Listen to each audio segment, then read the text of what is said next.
welcome everyone to the second session of today's Festival of Happiness. I'm very excited about this session, as I say about every session, but particularly for this session.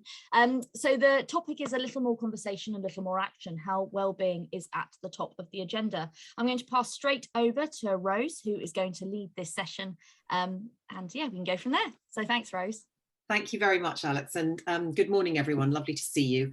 So I'm Rose Bentley. I'm Group Director of Clients and Strategy at Propeller, and we're a business that uses PR content and business development to build reputation and growth for our clients. And I'm joined today by Geeta Luth, who is innovative strategist at the behavioural innovation agency Brink, and who leads Well Lab, which is a venture with Wellcome Trust that combines the latest science and experimental approach to deliver workplace well-being. And I'm going to get both our speakers to talk about themselves in a minute. And Adam Rubens, the founder of The Ark, who's experienced life on both sides, both in-house at Walt Disney Company and running his own business, experienced in acquiring, scaling and selling businesses, and now founder of The Ark.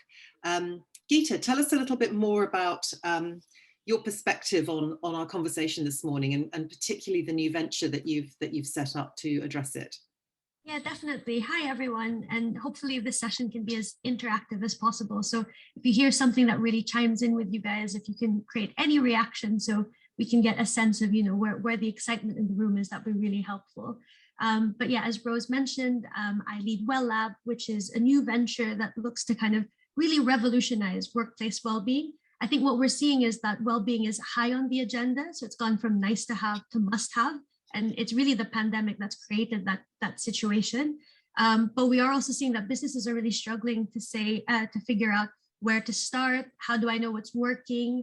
And how do I design for such different needs? We used to all be in the office. Now we're everywhere. We've got different hours and, different workers, the different needs are more apparent. So we're here as Well Lab to try and help companies tackle those complex situations, because we know that there's no silver bullet when it comes to well-being. Thank you. And Adam, we talked about you experiencing both sides of the fence, but also you've experienced burnout, and that's something we're going to talk about a bit later, twice. What's your perspective on all this? I'll probably provide the cynical view in the room, but well-being is certainly high on everyone's agenda. We have to question why that is the case and whether people have been forced into thinking more about well-being, or whether it is just kind of a tick box exercise of trying to address an issue without really knowing how to get to the bottom of the problem. But you're right, yes, I've experienced burnout twice, not very proud of that, once in-house and once running an agency. And hopefully today we can talk about some of the early warning signs to spot if that were to arise. Thank you. And yes, I think that's something everyone would like to be able to identify as early as possible. Now, we talk about a little more conversation. According to a recent Gallup survey, only 36% of employees are engaged in their workplace, 38% exhausted after daily virtual meetings. So, Geeta, I want to kick off with you. In what ways do you think the pandemic has changed employee well-being? Obviously, we hear a lot about Zoom fatigue, but in what ways do you think it's changed? And do we need conversation, or do we need more of a strategy? Yeah, I think it's great that it's become conversation. So definitely, to Adam's point of, well-being has, come up on people's agenda. And it's a question of, is it because they want to make kind of fundamental changes, or is it in order to tick a box and say we've done something? And I think what's really interesting with the pandemic is I want you to cast your minds back to the very first lockdown, when we packed up our desks and said, see you in 2 weeks. And then we didn't see each other for quite a while. But if you remember at that time, there was a flurry of activity around well-being. But in fact, actually, in hindsight, someone I was speaking to who leads on well-being in a kind of fintech startup was saying she was actually doing quite a lot of well-meaning well-being, Zoom-free Fridays, yoga sessions, mindfulness, all of that. When in fact, actually, maybe it just added to the stress of trying to do well-being. well-being felt like another job on top of your existing job. So I had a really good chat with someone from a big multinational bank where they said, because well-being was important, suddenly we all had subscriptions to Headspace. But guess what? Nobody had time to use Headspace. So the workaround for that was for managers to put time in the calendar to use it, which of course would be overtaken by actual meetings. So this kind of well-meaning well-being is kind of where we are at the moment. And it's about shifting the conversation where well-being is not a nice to have, it's a must have. And if it's a must have, well-being is a business strategy. So it's not something that you bring in and add on and expect your employees to be able to kind of dig themselves out of burnout situations. It's about rethinking the business and seeing how do you create the conditions where you're letting people thrive and not kind of giving them the tools, but then expecting like a 9 a.m. to 9 p.m. workplace. So it's about the strategic view of well-being, and that's the new shift post-pandemic. Thank you. And Adam, what do you think about this? I mean, are employers showing enough empathy, or should they show more empathy and less, let's find a solution like Headspace that nobody can find time to do? I know you work with a lot of leaders. What's your view here in terms of how things have changed?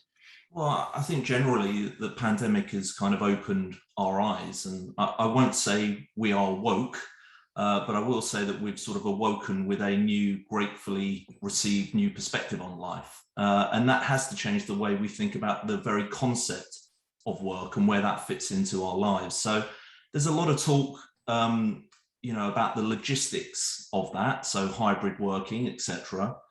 But employee well-being has kind of forced its way up the agenda. And I sort of say this as someone who ran a business and tried to implement a number of well-being initiatives, from Meditation Mondays to Tea on Tuesdays. And like as a leader of that business, I'll try to lead by example by sort of turning up and displaying vulnerability. But it has forced its way, because most businesses don't tend to have well-being at the top of their agenda. But due to things like a major talent shortage, companies now are having to rethink what our younger generation of talent want and what they need in order to commit their time to the company cause. And I think, just sticking with you, Adam, in terms of, we talk about kind of employees' expectations of employees kind of changing. And we're kind of in a seller's market in the moment in terms of the talent war. To what extent has that changed the game? And I know that you've got some strong views about the kind of purpose of an organisation and how that ties actually with the bottom line. So what's the kind of leader's perspective on all that? Yeah, I think that's the real crossroads that we're seeing. It's sort of between profit and purpose. And businesses tend to have a very clearly defined what in terms of what they do, but many don't have a very clearly defined why. So I think purpose and value alignment will become an essential ingredient in connecting employees with the company that employs them. In my experience, it's rare that purpose, values, culture, diversity, or well-being make the boardroom agenda. They all tend to be more like HR initiatives, and many HR people that I speak to feel very removed from the decision-making process at board level. So board meetings tend to be more about profit, cash, shareholder value, and growth. So my view is that will never change unless we address some of the standard metrics that we have, which are kind of inspired by the WPP model, that represent what good business health looks like. So a 20% margin, 55% staff cost ratio, £100,000 gross profit per head. These are all well and good, but the reality is we can no longer expect to hit these targets unless we think more about the well-being of our employees. And I think we need metrics now that outline what good looks like within the business across a number of other things like well-being, for example. And these metrics need to be reflected in M&A so that when you're buying a business with good metrics across purpose, values, culture, diversity, and well-being, they're more valuable than a business that has poor results in these areas. That's right. I guess, people talk about triple bottom line in terms of kind of societal impact of a business, but well-being is a key part of that metric as well. And and Geeta, I suppose, you know, strategy is trying to get to that why that Adam's talking about.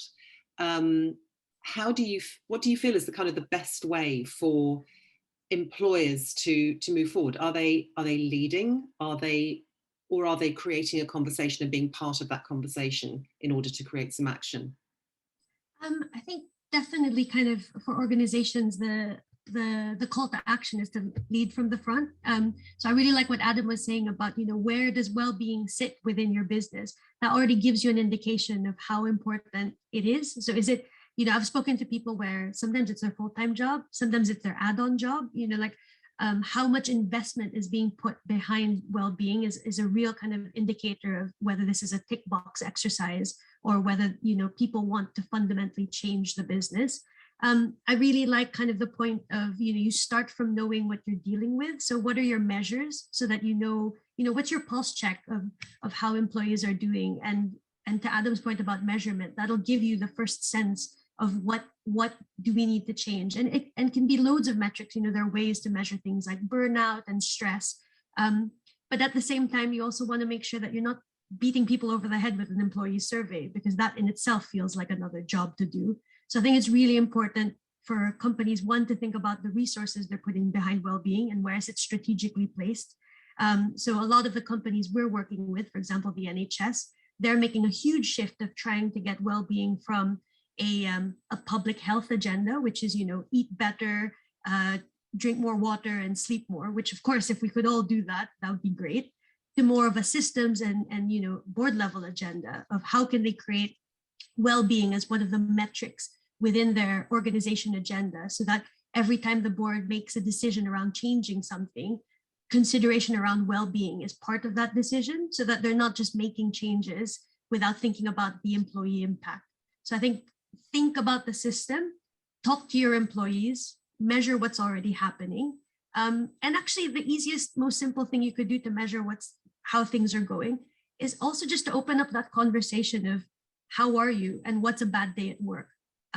Just by asking that simple question of, you know, what's a bad day at work can already help you identify what are the big problems and themes that are stopping people in the organization from being their best. And that's a good point you raise about asking the right questions. Sometimes, you know, line managers might not feel well equipped to have those conversations. Just what are either of your thoughts on how do you open up that conversation? What are the kind of questions? I mean, you mentioned a couple of those, Geeta, there, but how do you open those conversations up in a way that's practical? I think you need to create a safe environment where, you know, leaders can lead from the front and show that vulnerability in the workplace is okay, and that, you know, having these conversations is not a problem, and that people won't be judged or, you know, held responsible for if they're having poor physical or mental health. I mean, interestingly, the space that I operate in is more well-being for leadership. And, you know, we often talk about how leaders should speak to employees. Actually, I think if leaders are having very poor physical and mental health, it's not going to work its way down the chain. So I think we need to start at the top, and leaders need to be more vulnerable, more open. And if we can create sort of empathy in that space, it will then allow everyone else to open up. I think that's an excellent point, and I think that can permeate the organisation. I think if things are out of kilter, but also if leaders are setting a less than good example by working on their days off or sending emails late, and you know, sometimes there's that thing of, oh well, I sent it late, but I don't expect you to look at it till the morning. But actually, that's kind of creating a very different expectation in the person receiving it. And I guess we're talking about vulnerability, and of course, you're at your most vulnerable when you've burnt out, and there's an awful lot of conversation about burnout, but some pretty frightening statistics as well. And I think Forbes recently ran a survey that said that 52% of employees have already experienced burnout in 2021, and that's up from 43% pre-COVID, and that millennials are the most affected group, and no surprises that 80% saying that COVID has impacted burnout most of all. And And Adam, I'd love to kind of just start with you there in terms of what is, how do you identify it, first of all? Well, I guess I've learned the hard way how to spot the signs. I mean, I think the first thing is you need to be open to spotting it. I think if you're in it, sometimes you ignore many of the signs, but fundamentally, I believe there's a confluence of events that happen that create a burnout. So there are three main factors. Firstly, if your workplace is incongruent with your values. Secondly, if the volume of work takes a physical toll.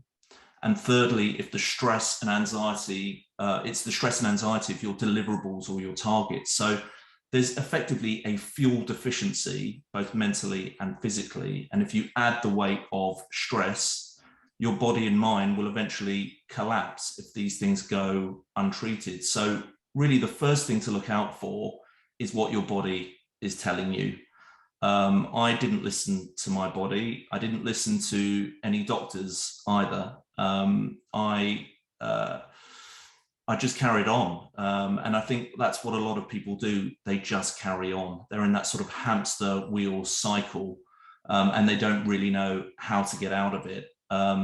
So I've had it twice, like you've said, once my stint at Disney and once after selling my company. And both of these events led me to leaving the company in question and to pivot what I'm doing in my career. So I think taking the time to pause, assess, listen to other people, observe your blind spots, and redesign your life so that it matches with your purpose and values is always a good way to go.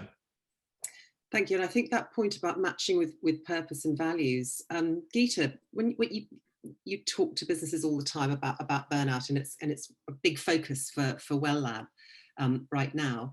Does it vary by sector? And if it does, which industries are nailing it, and what could we learn from them?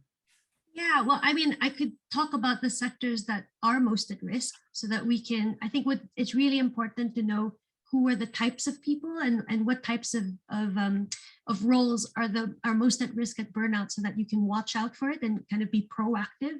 So industries that are most prone to it are things that have basically caring industries. Teaching, healthcare, hospitality, and even if you're not frontline caring industry, but you might say have a customer care team. People who are dealing with emotions and people carry a lot of that when they go home. So there's more tendency to burn out there. And then actually there's some personality types that are more prone to burnout. So perfectionists, people with type A personalities, so people who expect quite a lot from themselves. So if you look at that combination of people who are caring, empathetic, perfectionist, A-type personalities, type A personalities, you're actually looking at probably your best workers are the ones who are most prone to burnout because they push themselves, they care a lot, they want to do a good job. So they're the ones that you really need to be looking out for and designing for. In terms of who's doing it well, a lot of people are experimenting, and I think it's really great that organizations are being more vocal about all the things that they're trying. We've seen places like Bumble who've given, a week off for the whole business to take, kind of a well-being break. Obviously, Zoom free Fridays have become a thing now to give people a bit of Zoom fatigue break. I think the main thing here is, and obviously there's some conversations about what would a 4-day work week look like.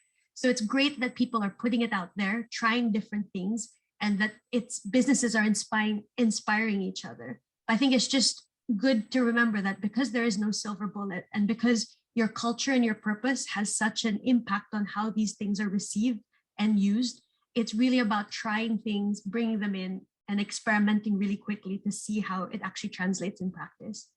I guess that's the key, is kind of those quick experiments. If it's not working, move on, and if it is, double down on it.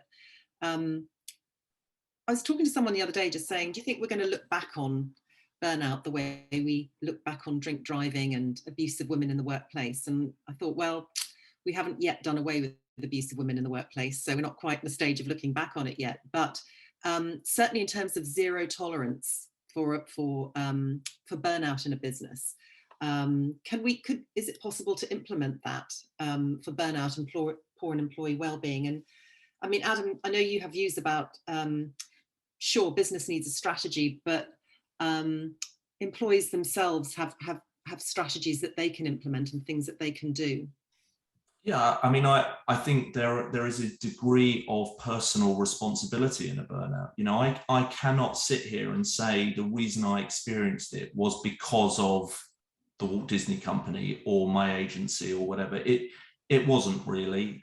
Yes, there are things they could have done better to improve the workplace environment, reduce stress and anxiety, but there, you know, I have to take personal responsibility myself. And the responsibility you can take is by taking yourself out of that situation. That's the key thing. I don't think you can change a company and its practices, certainly not overnight anyhow.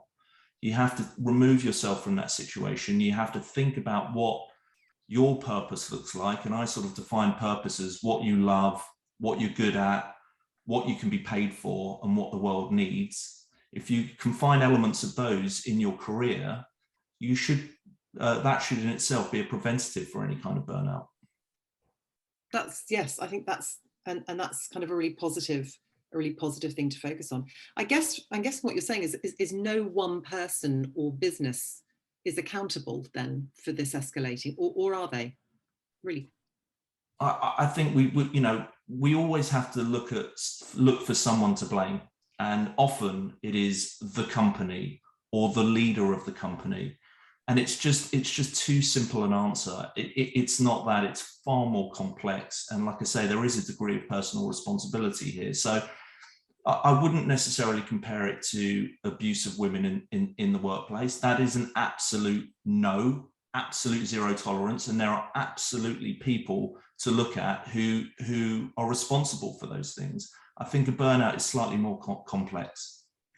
No, I think that's very true. But I mean, question for both of you: how does a business budget for well-being or budget for burnout? I mean, if you're going to make change, you need to invest. What are your thoughts on what kind of investment businesses should be always thinking about to make this a consistent reality? Definitely. I think in the first instance, it might be about thinking about, because it's all about building the business case, right? Like, how can we build the business case to invest in well-being? So I think maybe try and look at some of the different the metrics that you're already measuring, so that you can benchmark, you know, how much is actually, if you flip the question, how much is burnout and, you know, ill health already costing us? So then it builds that case of, well, if we spent just a fraction of that to prevent this, we'd be saving ourselves money.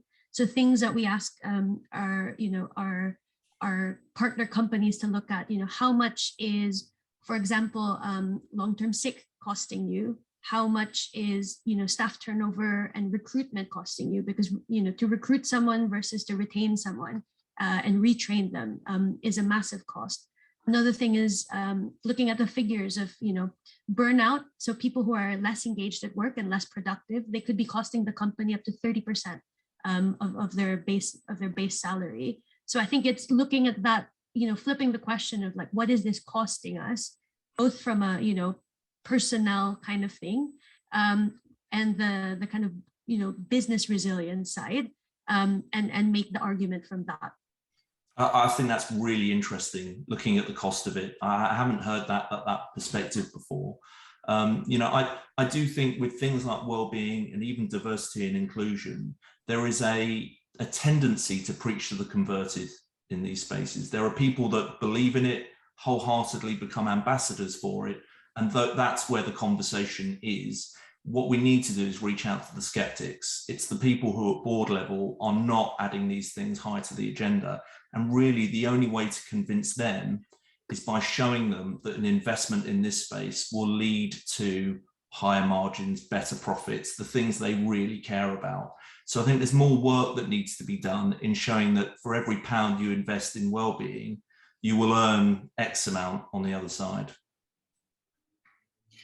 And I'd love to shortly open up to questions. I'm sure everyone has a lot of questions that they'd like to put. Before I do, I just want to ask each of you, if you've got your magic wand today, what do you think the one thing is that businesses or individuals can do to reduce burnout and increase well-being?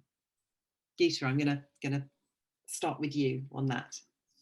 Yeah, I think reframe the question is probably the biggest thing you can do. How can you shift the conversation from well-being, which again sits usually in the kind of benefits, add-on, attracting talent space, and how can you shift it into a conversation about business resilience and well-being as a business strategy? Because once you start recognizing that people are your biggest asset, and that they're of value and that you want to keep them and keep them productive and happy, that translates to your bottom line. So once you frame it within, the business language of, what's profitable, it just makes business sense. And I think that completely changes the tone of the conversation. Excellent. For me, I think on the agency side, I think saying no to clients is a big thing that agencies can do. The clients that add very little value but take a lot of time. It's good business practice to do that anyhow from an opportunity cost perspective, but it's also a preventative measure against burnout. And from an in-house perspective, I'd say communication is the most essential item here. And the best communication tool we have is not our mouth, it's our ears. So to listen to your people and truly sit down and listen to them and understand where things are going wrong and how they can be addressed. And I'm interested to say, just to follow up on that, how do you start that conversation with clients? Because there is sometimes that rule that there is a disproportionately more time and effort that will go into certain clients, and it doesn't always correlate with the size to the business. How do you open up that conversation? I think there needs to be a charter. I mean, I know there is a lot of work being done in this space where there is an agreement between agency and client about how people should be treated. That is long overdue. I mean, I think that will be a brilliant piece of work once it's done. So there has to be understanding and empathy on both ends. Clients need to understand the impact that they're having on individuals, and agencies need to know that kind of relationship is a toxic one, and therefore it shouldn't be allowed. I mean, at times you need to fire clients. Well, that's a powerful note on which to end. And I'd love to now just open up to anyone that has got questions that they're burning to ask. Alex, I don't know if you've been collecting some there, or if you'd like to invite people to pose questions themselves. Oh, definitely. I can already see a question. Is that a question? Oh, yes. I'll let you take that one, Rose. Thank you. So it's Holly Dymock.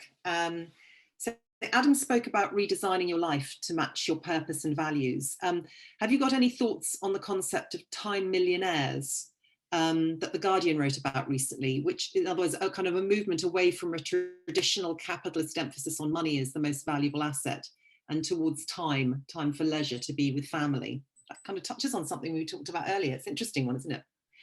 Very interesting. And again, it comes back to that crossroads between profit and purpose. I think the younger generation care more about purpose or care more about purpose than perhaps we did in our younger years.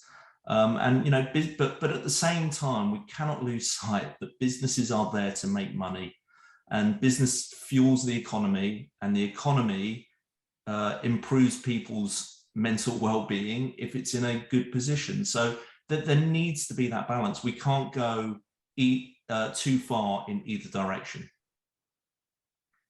Peter, what's your view? Yeah, I guess kind of there is that split narrative of there's the high productive kind of organization, or there's the caring organization. And I'd almost like to challenge that narrative of like, can a caring organization be a productive organization? And there's quite a lot of studies to show that, where people feel valued, feel that they can, be autonomous in their job, meaning they can contribute above and beyond what their job role is defined. And they've got that kind of mutual respect and psychological safety, aka trust within the organization. Actually, that's what makes people most productive. And for example, Google have done loads of research around, psychological safety as one of the key things around top performing teams, which just translates to, an environment of trust. So I think kind of, I guess the idea that, you either like crack the whip, work hard, party hard, or actually you're in a caring environment, but that means that you all bring your best and whole selves. I think that's that's a changing narrative that we're seeing. Excellent, thank you. And actually, while we've been talking, Graham Kemp has popped a link into the chat with a model that has been developed for agency and client relationships via the Alliance of Independent Agencies. Industry bodies calling on advertising and marketing leaders to protect employees' mental well-being and creativity. So do have a look at that after this session. Question from Louise Watson. Are you finding that working, and this is to both of you, are you finding that working parents struggle more or less with burnout, and what can be done to support them further in the workplace? Geeta, do you want to start on this? I know you are also a working mum. Yes. As a working parent, definitely the struggle is real. I think, Louise, you're absolutely right. Parents struggle more with burnout because they're juggling different responsibilities. I mean, if you can remember everyone who had to homeschool during the height of lockdown, you will remember how everyone was pulling their hair out and how happy parents were when schools came back. So I think and I think that's kind of the point with well-being. Leaders have, it's opened our eyes, all of our eyes really, to how different people's needs are. When we were all in the office, maybe that wasn't so obvious, but when we're all at home working and you see the kids, the dogs, whatever, going around the house, people are bringing their whole selves and they need different solutions, not one size fits all. So with parents, I think, with burnout, one of the biggest things companies can do is look at their flexible working policies and options, because when parents have that flexibility to work around the really quite fixed rhythms of their children, there probably creates that opportunity to work within their lifestyle, but also to not feel the pressure of not being able to keep up with other colleagues who don't have those same restrictions. And the same thing applies for people with caring responsibilities, whether that's for their own parents or others. And it's interesting, I had a client a while ago that was running an experiment in kind of teams, flexible working in teams. And there was a lot of pushback from people that didn't have children to say we're always having to accommodate and not usually talking about the dad, talking about the mum who was taking the time. When they actually found a different way of working as a team, those other members of the team were coming back and saying, we actually need to give the mums here, we need to reorganize this because this doesn't work for them. So by trying to work in a different way together, it was actually highlighting we need to be looking at parents in a different way and understanding what's going to be more productive for the unit. And the unit became more productive, and it was a really handy pilot.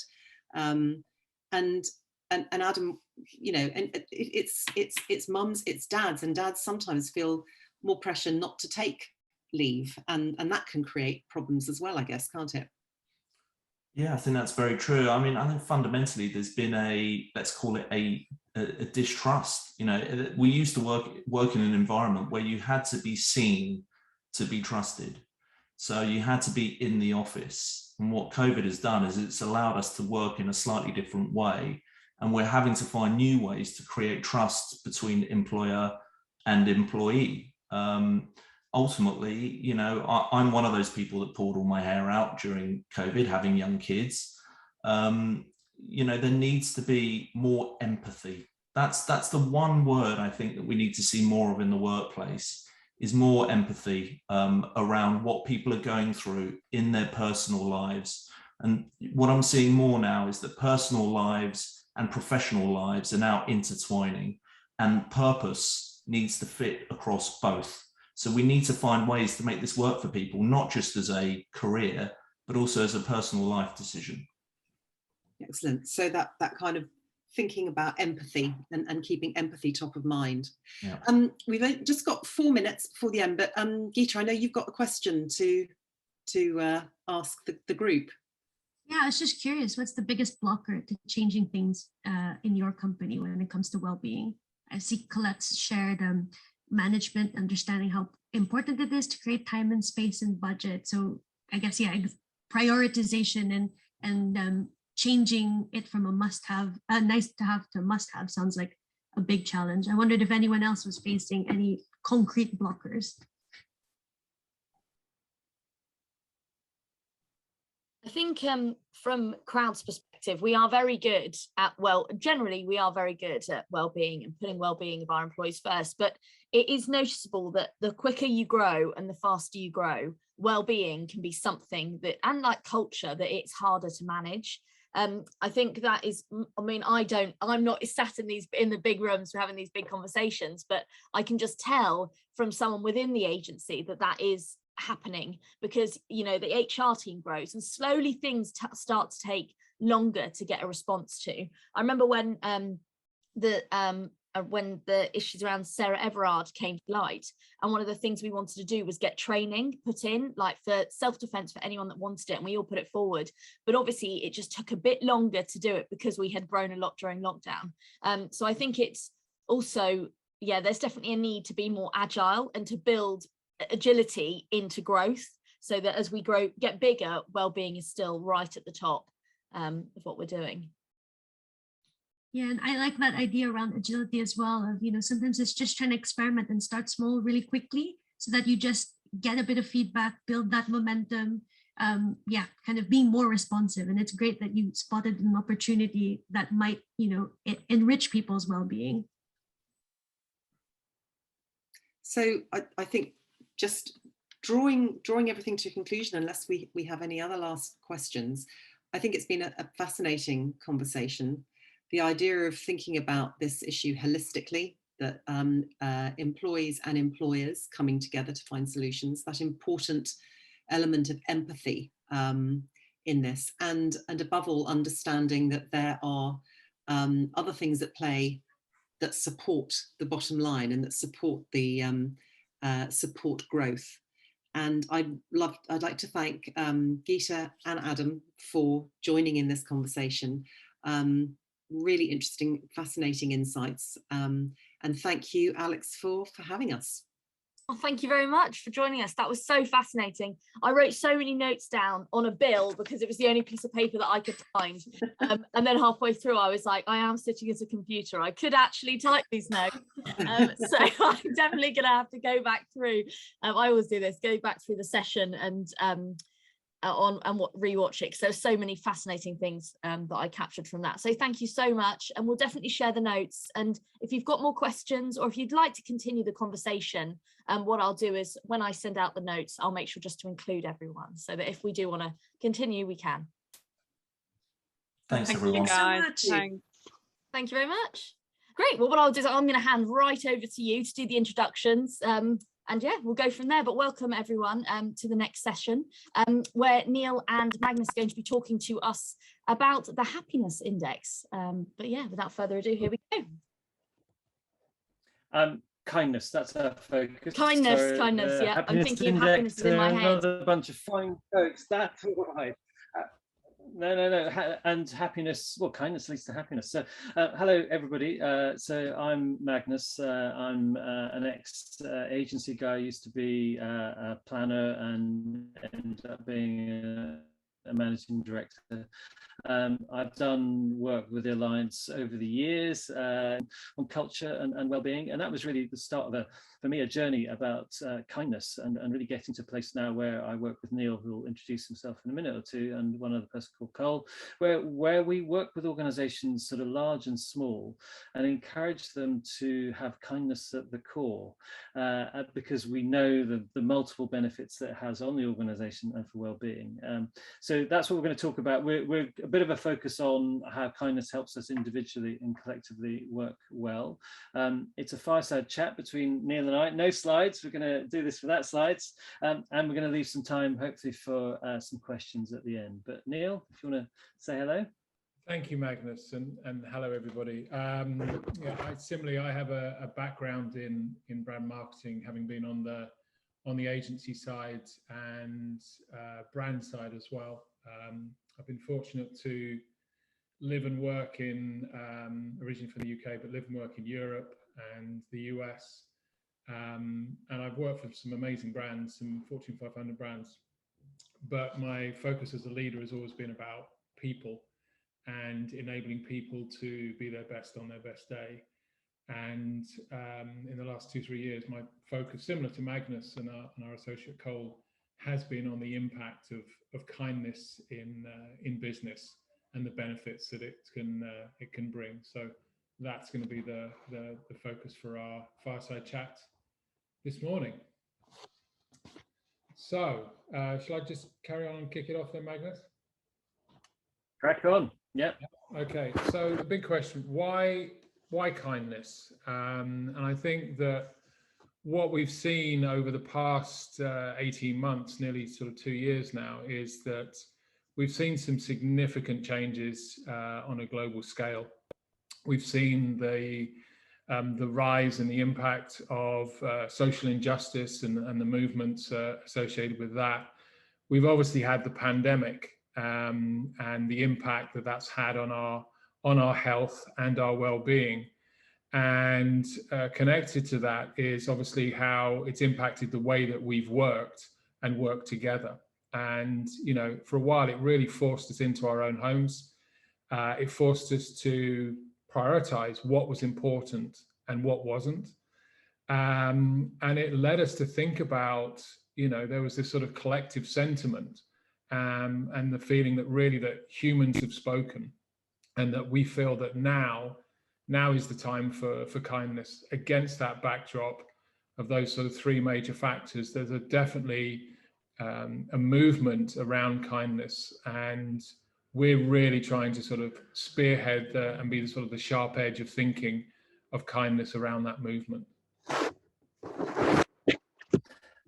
There's also a really simple reality which lots of people don't get, and I've had the pleasure of working for places like WPP and had so many conversations about FTEs and other things like that, where people are essentially, in many senses, often kind of dehumanized, really. And the simple truth, and why kindness is so important, is that essentially every business outcome that you are looking for comes from the people who work in your organization or the people that you partner with.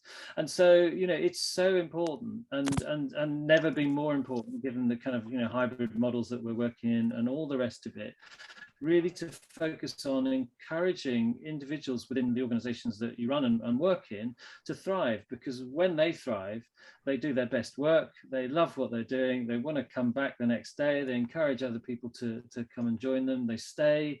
And so when individuals in an organization thrive, so does the organization. It's sort of as simple as that. And one of the reasons that Neil Cole and I do what we do is that for some bizarre reason, there aren't enough people out there, present company executive, I'm sure, who understand that. There's somebody making a bit of a noise there. Could everyone go on mute if you're not talking, if that's all right? Thank you. So Neil. So what is kindness? There are many definitions out there. And probably one of the biggest misconceptions that we feel is that kindness is random. We often hear about these random acts of kindness, like something magically or mythically just happens. And the reality is that kindness is an action. It's a mindset. It's a choice that you make to be kind. It doesn't just happen. And so, again, our thinking is really shifting that mindset away from random acts towards deliberate actions. And so, as a consequence, our definition of kindness is that we want to leave everyone and everything better. And that's the mindset that we prevail in the work that we do. So let's look at, and by the way, we'll leave time for a Q&A as well. So let's look at how kindness operates in that way of leaving everyone and everything better. So we've all got used to kind of, you know, Zoom and team and meetings, things like that. You know, there are sometimes scenarios, for example, where you might be on a call like this, somebody turns up late, they're kind of, perhaps they're being a bit negative, or they're just not contributing that much, don't look like their usual self. It would be so easy, and I've done this, and I'm sure lots of people have, just to kind of ignore that person, write them off and say, oh, they're just being an idiot, they're always being an idiot or whatever. But if your intent in that meeting is that if you're part of it, if it's your meeting, you want everyone and everything, you know, everything to be better as a consequence of that meeting, it probably makes sense to, maybe after the meeting, you know, check in with that person. So essentially put your ego to one side and be fully present with that person. So, you know, in the moments, you know, see why they're, try and work out why they're saying what they're saying, and then check in with them and be present and actually understand and be with them. And then what you might find is that that person who was late to the meeting, was just being a bit negative or whatever, may have had some bad news immediately prior to that meeting and was unable to kind of get rid of it and brought that in. You know, it was the baggage they kind of brought in. But because you've checked in and you've been present with that person, what you've done is you've fully seen, heard, and understood them. Critically, this person also feels fully seen, heard, understood, and also valued as well. So then, as a consequence of you fully seeing, hearing, and understanding, you're able to act accordingly. So you can offer some support, you can cut them some slack, you know, whatever it is. So kindness leaves everyone and everything better. And there's a kind of process which is really about getting your ego to one side, being present, you know, really seeing, hearing, and understanding the other person, making them feel valued, and then doing whatever it is that seems appropriate in the moment. When we do sessions like this, we do breakouts, and we don't have time for it now, but I'm just going to get you to think of a memorable experience of kindness, and maybe you've got some time to share it in the end. And when we do this, what we basically do is get people to go into little groups and share the stories of kindness that they've experienced. I've had people come back who've shared stories of kindness from 30 years ago that has stuck with them, and you know, has been something that comes so immediately to mind when they're talking about memorable experience of kindness, because it was so powerful. But just for 30 seconds or so, just reflect on an experience of kindness that sticks in your mind or comes to your mind straight away when you think about kindness at work. Could be something that you've experienced or you've seen experience or something like that. And just think about that moment of kindness. Think about what it was. Think about why that happened. You know, why was that moment of kindness that happened? Why did somebody offer some kindness to somebody else? Then think about people's feelings and emotions in that moment. You know, how did you feel? How do you think they felt? And then think about people's feelings and emotions and actions after that moment. You know, did that moment of kindness change things in any way? Did it change the relationship that you have with an individual or a group of people or something like that? And did it create a better foundation for working together? Because that's how it normally does. So I'd love to hear your stories of kindness sort of at the end, if you've got some time, or share something like that, or share it with us individually. But now we're going to just talk about how kindness helps you individually and collectively work well. Yeah. Thank you, Magnus. So yes, obviously the purpose of your gathering over the last couple of days is to talk about well-being and about working well. And what we can share is some of the benefits that kindness can bring, because it truly is one of the most powerful drivers of enablement, of making you work well as an individual and enhance your feeling of well-being in work.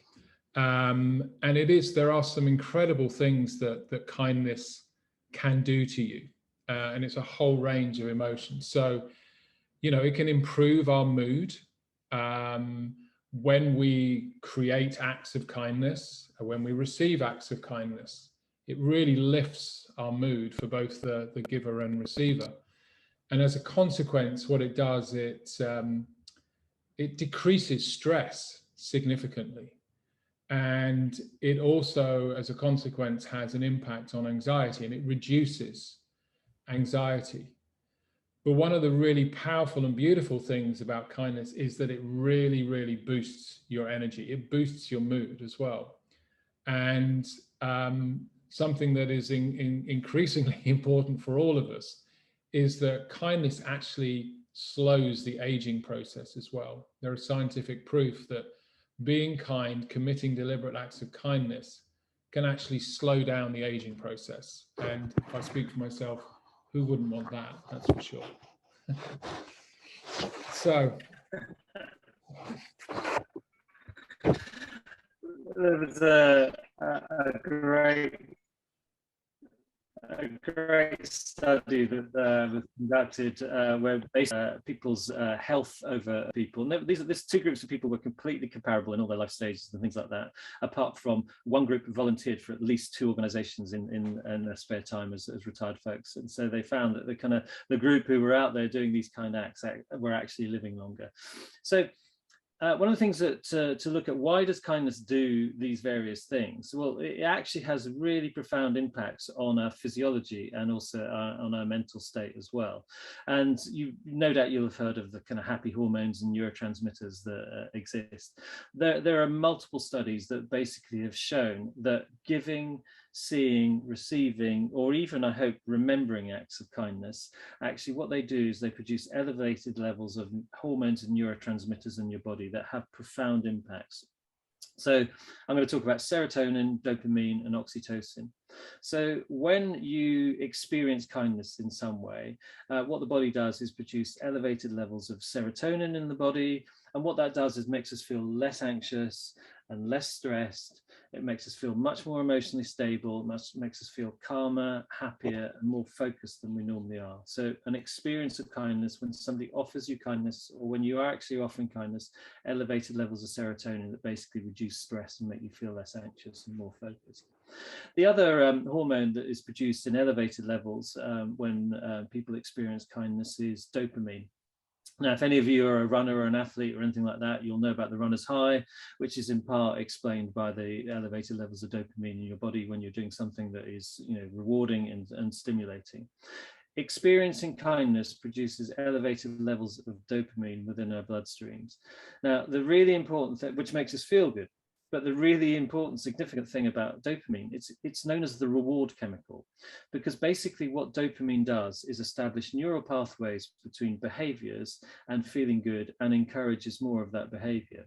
So when you offer somebody kindness, you have elevated levels of dopamine in your body, which make you feel good.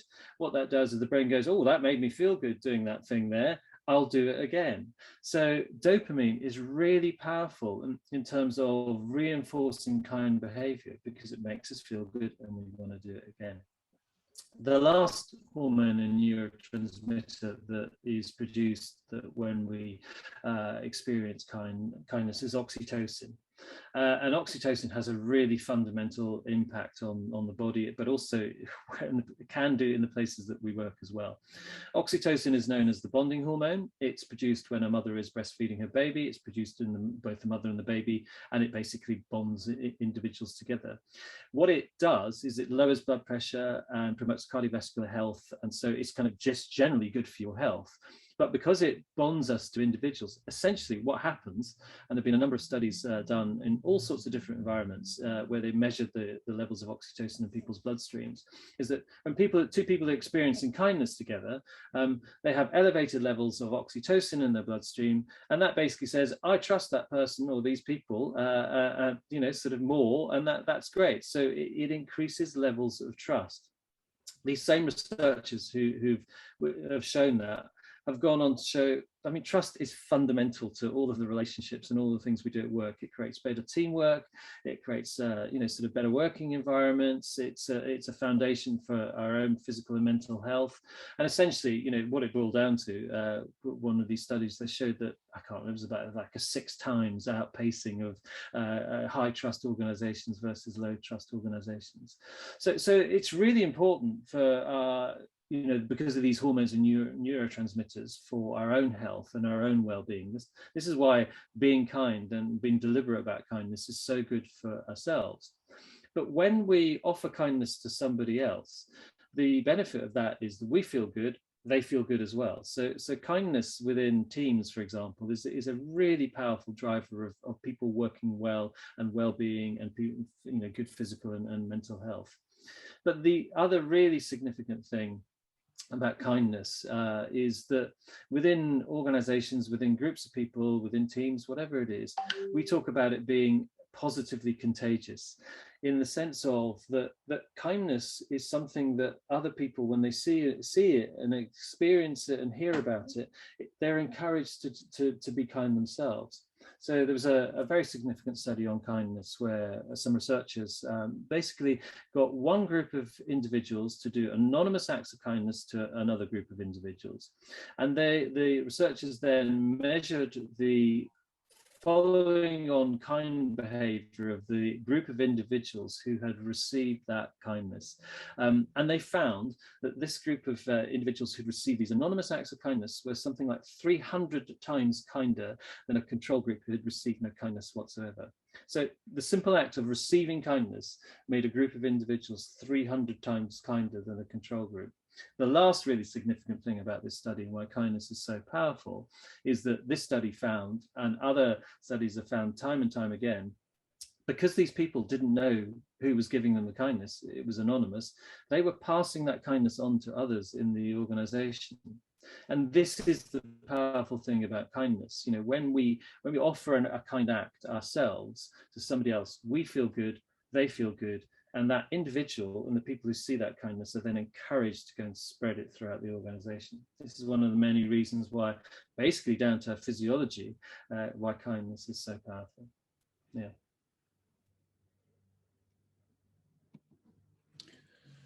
So we've sorry. No, I was going to say, you can carry on. I'm just going to do the setup for Thanks. I think that's for you. Yeah, thank you. I'll do it. So basically, so I wrote a book called The Kindness Code, which is, and I did that in the first lockdown, partly stimulated by some of the work I did with the Alliance and the conversations that I had with people, because we were doing sessions where there were people who were basically furloughed, and we were sort of doing weekly sessions talking to them, and I really learned a lot about kindness and the power of kindness. So the Kindness Code is essentially steps that anyone at any level in any kind of organization doing any job can apply right now to bring more kindness to themselves. So we'll talk through them in outline, and then let's hope you've got lots of questions that we can cover. So I'll do the first one, which is essentially, it's about acknowledging the power of kindness. You know, sort of what I hope that you walk away from this session, what Neil and I hope is that you see that kindness is something that you might have thought that being kind was just being nice. You might have thought that being kind was a random act of kindness, just doing something for somebody to make them feel good. What we're saying is that kindness fundamentally is powerful for your own well-being, but it's also powerful for the way that organizations work together. It is an absolute powerful foundation for so many things. We talk about kindness being a force multiplier within the organizations and the cultures that we work with, because we see that when individuals are deliberate about acts of kindness, things like trust, innovation, creativity, teamwork, the attrition goes down, all the things you want to go up in cultures where people are deliberate about kindness. So the first step of these stages of the Kindness Code is to acknowledge the power of kindness. The second step is about being kinder on yourself. As Magnus just said, companies are made up of individuals, they're made up of teams, departments, organizations. But it's really important that the kindness begins with yourself, so that you invest in yourself and that you set yourself up as an example. Because when you are kind to yourself, others see that. And as Magnus said, it really is a force multiplier. So the second step along the way is ensuring that you are being kind to yourself on a regular basis. And step 3 is about practicing kindness indiscriminately. One of the stories that I heard of kindness that somebody told me this year was basically this lady was carrying some heavy boxes and from one location to another, and basically a little old man said, "Can I give you a hand with these boxes?" And this was her story of kindness, because for her it was so powerful that somebody had basically seen that she was struggling and offered that, you know, this person didn't know who she was, but offered that act of kindness to her. So practicing kindness indiscriminately is really powerful, because what it does is it exercises our kindness muscle, as it were. We kind of like, you know, we get better at doing it. It becomes something that we get used to doing more often. And you and the individual and the people who see it get these kind of like these beneficial impacts of kindness on a regular basis. It is not kind to be strategically kind, to go, oh, that person's important to me, I'll go and do something for them, or I want something from that person, so I'll go be kind to them. It's not kind because it's just playing politics. People tend to see through it as well. You know, people do see genuine acts of kindness, and they really appreciate genuine acts of kindness as well. So step 4, and just to build a little bit on what Magnus said, is that, you know, it's really important that you do it for the cause and not the applause. So, you know, you're not doing it to have something beneficial for yourself. And so the step 4 is that you need to practice kindness both in good times and in bad, and especially when times are tough. Because if you are showing up consistently for yourself in good times and in bad times, what that will do, it'll help to lift your well-being. It'll help to create positive energy for yourself. And then once again, it will also help those around you and inspire those around you. So it's important that you have a mindset of kindness all the time that you can use when things are good or when they're bad. And it's being consistent in practicing kindness. Step 5 is reflect and recharge. Now, there's a really interesting thing. If you basically ask most people, how do you get better at something, or you ask people, how do you get better at something, people will tend to say, oh, there's the 10,000 hour thing, you know, you just got to keep doing it, you've got to keep practicing. And people, when I talk to them about kindness, they go, well, yeah, okay, I get kindness, brilliant, I'll practice it indiscriminately, I'll just go off and do it all the time, which is obviously awesome. But there's basically reflecting and recharging is really important here. Multiple studies have shown that if you want to get better at anything, building in times of reflection on your performance is actually the fastest and the most effective way in order to do that. Most people don't realize this, because if you ask them, they'll just say, just go and do it.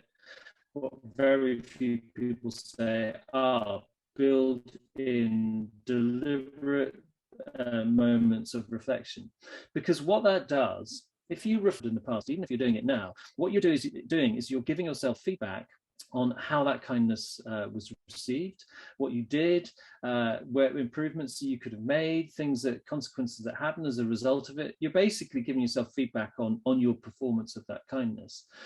So when we work with teams, we encourage them, when they have, you know, sort of weekly meetings, when there's a particular focus on kindness, which we obviously encourage, just to reflect on the kindness that they've experienced and seen and shared during that particular week.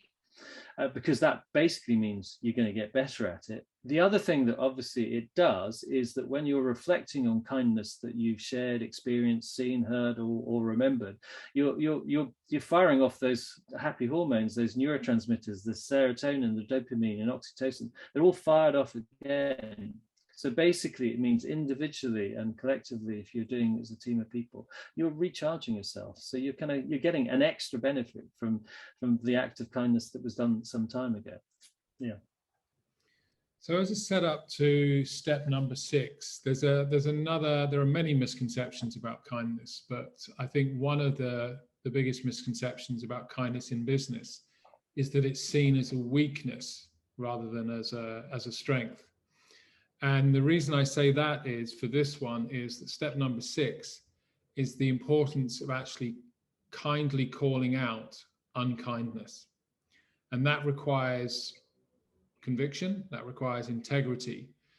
When you see unkindness, when you see an unkind act in thought or word or action, it's really important that you call it out, and that you call it out in a kind way. Because adding additional unkindness to the situation just isn't going to improve anything. It's just not going to make it better. So if you come from a good place, if you are calling out unkindness in a kind manner, then everybody will benefit. And as we've said on multiple times, it is a force multiplier. And by the repetition of calling out unkindness, it actually starts to minimize and reduce those acts of unkindness as well, to create a more positive atmosphere and culture, particularly in the workplace. And the last key of the kindness code is basically, if you experience kindness, pass it on in some way. Pass it on to somebody else. We've seen that when individuals are in organizations, it's the positive thing to do for you. It's also the positive thing to do for the organization. But I'd also encourage you to be deliberate about how you pass it on, in the sense of, you've just received something that's made you feel great within a work context. How can you share that? How can you be kind to somebody in a work context that's going to give them the same benefit or a similar benefit that you have? So this is about, Neil touched on kind of random acts of kindness versus deliberate actions of kindness. By passing on, be deliberate. This isn't about being political. This is just going, I've just experienced something that's made me feel great. How do I share that experience with somebody else? How do I encourage their individual happiness and their individual well-being and our collective well-being as an organization to really thrive and be more than it is, because we've shared kindness together. And that's basically it. That was a kind of a quick romp through the kind of why kindness is so powerful at work. What it does to you individually, what it does to us collectively, and why we believe that kindness is really fundamental. We'd be delighted to take any questions or hear any of your stories about memorable experiences of kindness that you've had. It's not a question, it's more of a statement or a thought. So I'm sorry, but I think it's really interesting, because when I love the idea of being kind and just trying to implement kindness more every day to day, but when you talk about random acts of kindness, if you do a single thing, that's great, but when you hear of someone or somebody says that person's really kind, I think that is such a powerful statement to hear that someone's kind. I don't think we hear it enough, that that's a kind person. Obviously, we've got lots of elements of ourselves and others which we know are kind, but I think to think of that as like at the very crux of a person is just such a powerful feeling. I was thinking about it.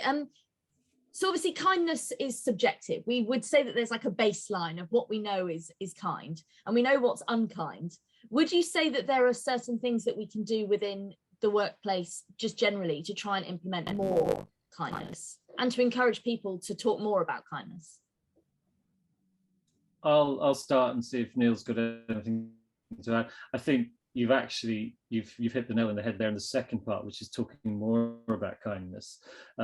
Typically the reaction that I come across when we go into organizations is, oh, I hadn't really thought about that.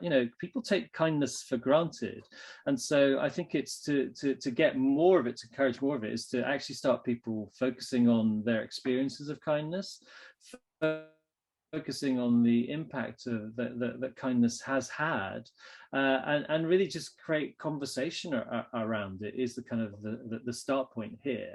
And I think it's also about getting people to understand that even little acts can have a fundamental impact. I mean, I gave you the story of the person who remembered an act of kindness for 30 years ago. That came from they turned up on the first day of work in the wrong building, and this person just helped them and directed them to the new building. Turned out this person ended up being their boss. But this is something from 30 years ago. There was a small thing that was just an inherently kind thing that had a profound impact. It's surprising that we don't think about it those small, just that it would be 30 years ago that we'd remember it. Yeah. I think that my add or my build on that was what Magnus said at the end about small acts. When you're trying to instigate change in an organization, and there's lots of statistics around it, 90% of the time it fails. And one of the reasons why it fails is because you start at a very high strategic level, consultants come in, lots of charts, lots of, the leadership team's on board, but then when you actually take it through the organization, it doesn't translate, people don't know how the tangible actions of it. When you use kindness as leaving everyone and everything better, it can start with how you open a meeting. It can start with how you respond in an email or a text or on a Slack channel. It can start really small and really tangible. And when, to sort of also revert back to what Magnus was saying, the more that then when you start to talk about it and discuss it, the more that you realize how many opportunities there are in any given day to do a deliberate act of kindness. And that's really the beauty and the power of it, that it sounds really big and it's out there and, you know, it's conceptual and all the rest of it. It's actually quite easy to implement and start really small and just build on it and create your own kind of, you know, memory bank of kindness and actually build on that. So that's what I would recommend to how to start things. Just you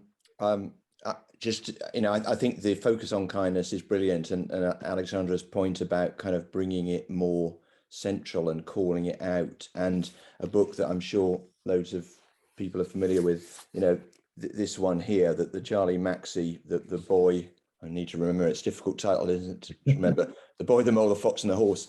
But I love this page, you know, which is, what do you want to be when you grow up? Kind, said the boy.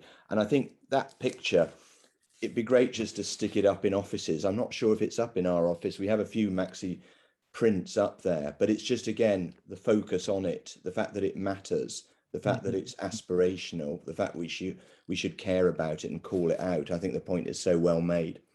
Yeah. Isn't it amazing how that book captured everyone's attention with just a series of beautifully illustrated, a few words, but I don't know how many times, Andrew, I've seen that quote. Yeah. And it always makes me smile, and everybody nods. And yeah, if you can do one thing when you go up, it's so powerful and so simple. Yeah. Yeah. No. It's interesting as well, like the idea of being kind when you're a child. It's so, I'd say it's all the time. Like, you're always told as a child, it's good to be kind. Like, if someone, like, you know, says something to you, you ignore it. You just kind of like, you be kind, you're kind to everyone. But as adults, you kind of lose that conversation, and it's there in the back of your mind, and you're like, oh, that's kind. But I think the point about it shouldn't be a once a day, like a once a week, or something you do on like kindness day. It's something you do all the time. It's very important. And I really like the idea of putting that quote somewhere in the office. I think that's a good idea. I think maybe when we have that, literally, I mean, it's an expression, that childlike innocence. And gradually, as we grow up through life, we get put into situations where we're working or learning with other people, children, adults, whatever it might be. And that's why we talk on an organizational level about the power of kindness, that you create a kind organization where everybody has a role and has a say in how that company is or how that organization runs, and that you focus on that North Star, you know, that people talk about. So it's really clear and actionable that I know what my contribution is to something, you know, a goal potentially that's greater than revenue. And then you feel part of it. You know, you're not isolated. You're not looking for that promotion or watching your back from this department or whatever. You're focusing on doing really powerful, meaningful work. And that's the difference. And that's how you can bring in that kind of childlike wonder into the workplace of like, well, what if we create a psychological safety, we create a zone where people can actually do their best, collaborate, innovate, whatever it is. And that's a really powerful force.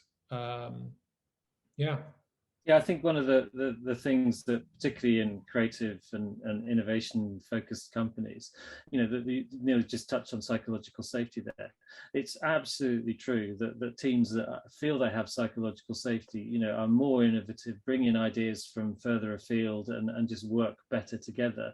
And I find it quite interesting how we have lots of conversations with you know, innovative and creative companies, and including one quite recently where talking about the power of kindness, and they've made that an explicit value of their organization, because they basically say, look, we're an innovation consultancy, you know, we have to be the top of our game, and kindness is one of those things that we contribute to us bringing to other ideas, then bring it on.